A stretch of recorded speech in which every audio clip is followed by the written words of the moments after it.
বকেয়া বেতন সহ বেশ কিছু অভিযোগের প্রতিবাদে ধর্মঘট পালন করা বাংলাদেশি কর্মীদের সঙ্গে একটি সৌহার্দ্যপূর্ণ সমাধানে পৌঁছেছে মালয়েশিয়ার গ্লাভ মোল্ড প্রস্তুতকারক মেডিসিরাম এসডিএন বিএইচডি। ভবিষ্যতে কর্মীদের অভিযোগ নিষ্পত্তির জন্য একটি অভ্যন্তরীণ টাস্ক ফোর্স গঠনের ঘোষণা দিয়েছে কোম্পানিটি।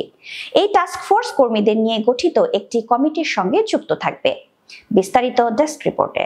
শনিবার কোম্পানির চেয়ারম্যান আরুমুগাম সুপ্পিয়াহ এক বিবৃতিতে জানিয়েছেন, কর্মপরিবেশ এবং মালয়েশিয়ায় আসার আগে বাংলাদেশি এজেন্টদের কাছে কর্মীদের পরিশোধ করা নিয়োগ ফি নিয়ে কয়েক সপ্তাহ ধরে চলা উত্তেজনার পর এই পদক্ষেপ নেওয়া হচ্ছে। আরুমুগাম আরো বলেন, উভয় পক্ষই এখন সকল অংশীজনদের সর্বোত্তম স্বার্থে এবং আমাদের ব্যবসার লাভজনক ও অর্থনৈতিক সুস্বাস্থ্য নিশ্চিত করতে গঠনমূলকভাবে এগিয়ে যেতে প্রতিশ্রুতিবদ্ধ। তিনি আরো উল্লেখ করেন, কর্মীরা মালয়েশিয়ায় আসার আগে বাংলাদেশি এজেন্টদের কাছে পরিশোধ করা নিয়োগ ফি ফেরত দাবি করছিলেন। যদিও মেডিসিরাম প্রাথমিকভাবে তাদের ক্ষতিপূরণ দিতে রাজি হয়েছিল, 12 মাসের মধ্যে কিস্তিতে অর্থ পরিশোধের প্রস্তাবের কারণে নতুন করে প্রতিবাদ শুরু হয়। প্রায় 180 জন বাংলাদেশি কর্মী বাংলাদেশি এজেন্টদের কাছে দেয়া চাঁদা এবং অমীমাংসিত পাসপোর্ট ও ভিসা সমস্যার প্রতিবাদে 6 মার্চ ও 18 মার্চ 2 দফায় ধর্মঘট করেন।